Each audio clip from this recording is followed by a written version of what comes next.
નમસ્કાર. ચાલો જરા એક કલ્પના કરીએ. ગુજરાતનો સુંદર દરિયા કિનારો અને ત્યાં હજારો વર્ષ જૂની એક પ્રેમકથા આજે પણ એટલા જ જોશ અને ઉત્સાહથી ઉજવાઈ રહી છે. પણ આ વાર્તા ખાલી એક લગનની નથી. આ તો છે ભારતના બે છેડાને જોડતી એક અનોખી કહાણી. તો ચાલો આજે આપણે સાથે મળીને માધવપુરના મેળાની આ અદ્ભુત દુનિયામાં ડૂબકી મારીએ.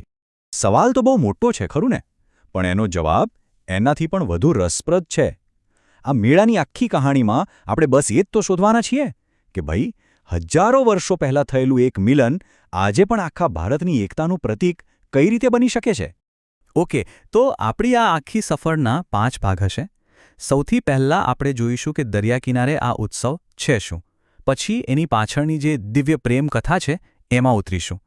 એ પછી આજના સમયમાં એ લગ્નની ઉજવણી કેવી થાય છે એનો અનુભવ કરીશું. અને પછી એ જોઈશું કે આ મેળો કેવી રીતે ભારતને જોડે છે. અને છેલ્લે આ બધું શા માટે આટલું મહત્વનું છે એ સમજીશું. તો ચાલો શરૂ કરીએ આપણો પહેલો પડાવ, દરિયા કિનારે એક ઉત્સવ. સવાલ એ છે કે આ માધવપુર મેળો આખરે છે શું અને ક્યાં ભરાય છે? જુઓ, માધવપુર મેળો એટલે ખાલી ભીડ અને થોડી દુકાનોનો જમાવડો નથી હો. આ તો ગુજરાતના સાંસ્કૃતિક વારસાનું એકદમ જીવંત ઉદાહરણ છે. દર વર્ષે અહીં શ્રદ્ધા, ઉત્સાહ અને આનંદ બધું જ જાણે એક સાથે ગુંજી ઉઠે છે. અને સાચું કહું તો જે કોઈ અહીં આવે ને એમના માટે આ એક યાદગાર અનુભવ બની જાય છે. તો આ મેળો ભરાય છે ક્યાં? એ છે પોરબંદર જિલ્લાનું માધવપુર ગામ, બિલકુલ અરબી સમુદ્રના કિનારે. અને ક્યારે? તો દર વર્ષે ચૈત્ર મહિનામાં, રામનવમીની આસપાસ. એ સમયે તો વાતાવરણ જ કોઈક અલગ હોય છે, એકદમ પવિત્ર. સારું, તો આ મેળાના રંગો અને આ ભીડની પાછળ છે ને એક બહુ જ સુંદર દિવ્ય પ્રેમકથા છુપાયેલી છે. તો ચાલો હવે સીધા એ ઉજવણીના મૂળ સુધી પહોંચીએ અને જાણીએ એ કથા જેમાંથી આ આખો મેળો જન્મ્યો છે. આ આખા મેળાનો સાર, એનો આત્મા બસ આ એક જ વાક્યમાં છે. આ ઉજવણી છે ભગવાન શ્રી કૃષ્ણ અને રાજકુમારી રૂકમિણીના એ ઐતિહાસિક વિવાહની. એ વિવાહ જેણે ખરેખર ઇતિહાસ રચી દીધો. તો આ કથાના કેન્દ્રમાં છે આપણા સૌના લાડીલા નટખટ કાનુડો, દ્વારકાધીશ ભગવાન શ્રી કૃષ્ણ, જેમની લીલાઓ અને જેમનો ઉપદેશ આજે પણ આપણી સંસ્કૃતિના કણ કણમાં જીવંત છે. અને કથાની નાયિકા એ છે વિદર્ભ રાજ્યના તેજસ્વી રાજકુમારી રૂકમિણી. પણ અહીંયા જ વાર્તામાં એક રસપ્રદ વળાંક છે. ખબર છે?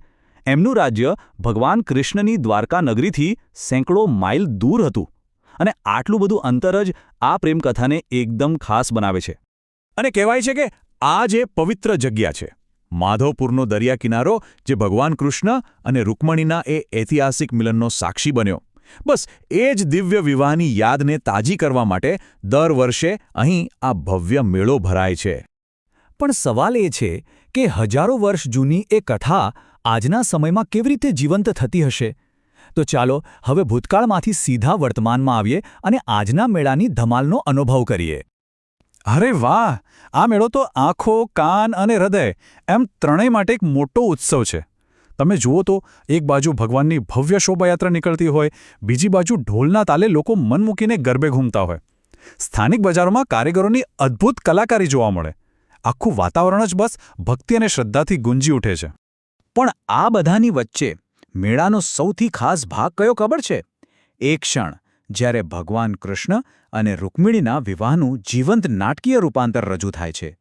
સાચે જ, એક ક્ષણે તો જાણે સમય થંભી જાય છે અને હજારો વર્ષ જૂની એક કથા આપણી આંખો સામે જીવતી થઈ જાય છે. ઓકે, તો અત્યાર સુધી તો એવું જ લાગે કે આ મેળો ગુજરાતનો એક ભવ્ય ધાર્મિક ઉત્સવ છે, બરાબર ને? પણ હવે આપણે એ વાત પરથી પડદો ઉઠાવીશું જે આ મેળાને ખાલી ગુજરાતનો નહીં પણ આખા ભારતનો બનાવે છે. અને આ છે કહાણીનો સૌથી રસપ્રદ ભાગ. આપણે જાણીએ છીએ કે ભગવાન કૃષ્ણ પશ્ચિમ ભારતના એટલે કે દ્વારકાના હતા.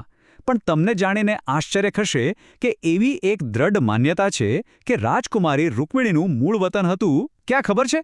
છેક ઉત્તર પૂર્વ ભારતમાં આવેલું અરુણાચલ પ્રદેશ. જરા વિચારો, એક છેડો પશ્ચિમમાં અને બીજો છેક પૂર્વમાં. એટલે જ આ મેળો ખાલી એક લગ્ન નથી, પણ ભારતના આ બે દૂર દૂરના છેડા વચ્ચેના સદીઓ જૂના સંબંધોનો જીવંત પુરાવો છે. આનાથી સારું એક ભારત શ્રેષ્ઠ ભારતનું ઉદાહરણ બીજું શું હોઈ શકે? તો આ આખી વાત પરથી આપણને શું સમજાયું? ચાલો ફટાફટ આ મેળાના મહત્વના જે મુખ્ય મુદ્દા છે એના પર એક નજર નાખી લઈએ અને એ સમજીએ કે આ કહાણી આજે પણ આપણા બધા માટે આટલી ખાસ કેમ છે. જો ક્યારેક માધવપુર જવાનું થાય તો આ 3 અનુભવો તો ચોક્કસ લેવા જેવા છે. પહેલું, એ દિવ્ય વિવાહના જીવંત પ્રદર્શનના સાક્ષી બનવું. બીજું, અરબી સમુદ્રની ઠંડી લહેરો સાથે મેળાની મજા માણવી. અને ત્રીજું, ગુજરાતની અસલી પરંપરાગત સંસ્કૃતિમાં એકદમ રંગાઈ જવું. ટૂંકમાં માધવપુર મેળો એ ખાલી એક મેળો નથી, એનાથી ઘણું વધારે છે. એ શ્રદ્ધાની એક જીવંત જ્યોત છે, ઇતિહાસનું એક ધબકતું પાનું છે અને સૌથી ઉપર એ પૂર્વથી લઈને પશ્ચિમ સુધી ફેલાયેલા ભારતના અતૂટ સાંસ્કૃતિક જોડાણની એક શાનદાર ઉજવણી છે. માધવપુરની આ કહાણી છે ને, આપણને એક સવાલ સાથે છોડી જાય છે. આપણે સૌએ ક્યારેક વિચારવું જોઈએ કે આપણા પોતાના ગામ કે શહેરમાં જે તહેવારો ઉજવાય છે એની પાછળ કઈ વાર્તાઓ હશે? શું એ વાર્તાઓ પણ આવી જ રીતે કોઈને જોડતી હશે, કોઈ જૂના સંબંધોને તાજા કરતી હશે? બની શકે કે ભારતની એકતાના આવા તો હજારો કિસ્સા આપણી આસપાસ જ હોય. બસ